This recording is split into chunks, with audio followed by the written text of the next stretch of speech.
नमस्ते। आज हम एक बड़ी कॉमन प्रॉब्लम पर बात करने वाले हैं। सोचते बहुत हैं पर काम शुरू नहीं कर पाते। तो पीटर हॉलिन्स की किताब है थिंक लेस डू मोर। देखते हैं सोचने के जाल से निकलकर एक्शन मोड में कैसे आएं। सारांश इशारा करता है कि परफेक्शन की चाहत या फिर वो मोटिवेशन का इंतजार, ये हमें अक्सर रोक देता है। तो पहली रुकावट यहीं से शुरू होती है, जिसे इनर्शिया या जड़ता कहते हैं। मतलब बस शुरू ही ना कर पाना। हाँ बिल्कुल। और स्रोत का जो सुझाव है ना वो बड़ा प्रैक्टिकल है। कहता है कि परफेक्शन का इंतजार छोड़ो, अपने स्टैंडर्ड्स को मतलब थोड़ा कम करो और बस शुरुआत कर दो। जैसे मान लीजिए कोई पेंटिंग करना चाहता है, तो शानदार पेंटिंग बनाने के दबाव से अच्छा है बस एक छोटा सा डूडल बना ले। या पूरी रिपोर्ट लिखने के बजाय सिर्फ पहला पैराग्राफ, चाहे जैसा भी हो, बस वो पहला कदम उठाना वही सबसे मुश्किल है ना। ये तरीका उसे आसान बनाता है। लेकिन कई बार वो अंदर से आवाज ही नहीं आती, लगता है मोटिवेशन ही नहीं है। शुरू कैसे करें? यही तो मजेदार बात है।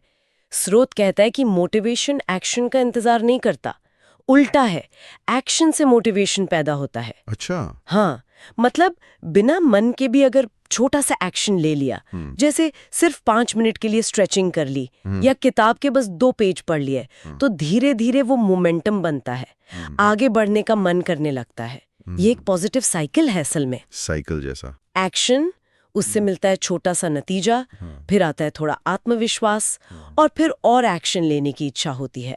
तो इंतजार मत करो, एक्शन लो, प्रेरणा खुद आएगी। ये बात तो सही है, एक बार शुरू हो जाए तो हाँ, गाड़ी चल पड़ती है। लेकिन फिर क्या होता है, ध्यान भटकने लगता है, इतनी सारी चीजें आ जाती हैं दिमाग में। बिल्कुल। और यहीं पर फोकस और प्रायोरिटी तय करने के तरीके काम आते हैं। स्रोत में डोंट डू लिस्ट का जिक्र है। ये उन चीजों की लिस्ट है जो हमें नहीं करनी है। क्या नहीं करना है? इंटरेस्टिंग। जैसे सुबह उठते ही फोन चेक करना या गैर जरूरी मीटिंग्स में हाँ कह देना। ये वो आदतें हैं जो हमारा ध्यान और समय खा जाते हैं। इनको पहचान कर लिस्ट करने से वो भटकाव कम होता है। हाँ, ये तो एक तरह से सेल्फ डिसिप्लिन बनाने का तरीका हुआ।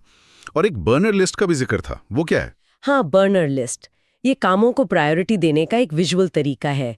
जैसे गैस स्टोव के बर्नर होते ना, हाँ हाँ।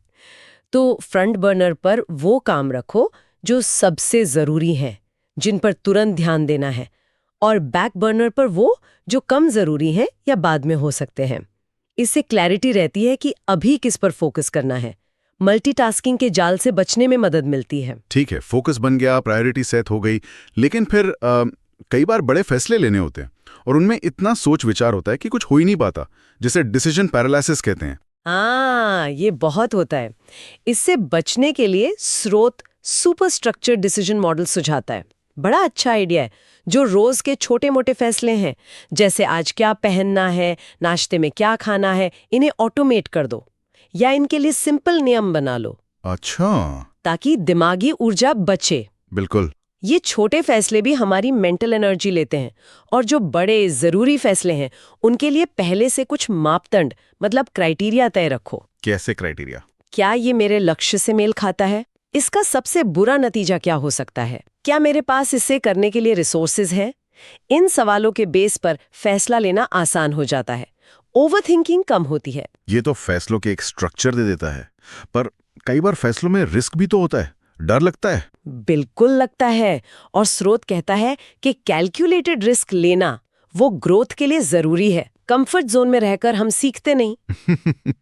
है ना? जैसे साइकिल चलाना सीखते समय गिरने का डर होता है, पर वो रिस्क नहीं लेंगे तो सीखेंगे कैसे? या मतलब आंख बंद करके कूदना नहीं है। नफा नुकसान देखो, सोचो, समझो और फिर कदम उठाओ।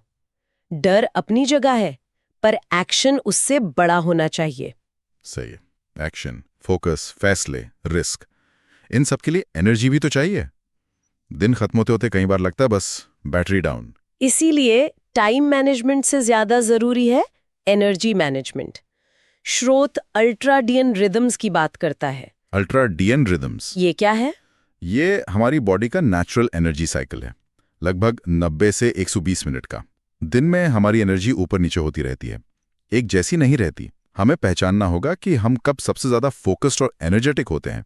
वो हमारा पीक टाइम है। पीक टाइम, हाँ। सबसे मुश्किल और जरूरी काम उसी टाइम करो, और जब एनर्जी कम लगे तब हल्के फुल्के काम निपटा लो, जैसे ईमेल देखना, प्लानिंग करना वगैरह। ये सिर्फ टाइम नहीं, एनर्जी मैनेजमेंट है। इससे बर्नआउट से भी बचते हैं। वाह। तो कुल मिलाकर सार ये है कि सिर्फ सोचते रहने से कुछ नहीं होता। छोटे कदम उठाना, कामों को प्राथमिकता देना, फैसलों को आसान बनाना, सोच समझकर रिस्क लेना और अपनी एनर्जी को स्मार्ट तरीके से इस्तेमाल करना, ये सब मिलकर हमें करने वाले बनाते हैं, सोचने वाले नहीं। बिल्कुल सही। छोटा सा काम है जिसे अब तक सिर्फ इसलिए टाला जा रहा था क्योंकि उसे परफेक्ट तरीके से करने का सोचा जा रहा था, और जिसे अब सिर्फ स्टैंडर्ड्स को थोड़ा सा कम करके तुरंत शुरू किया जा सकता है।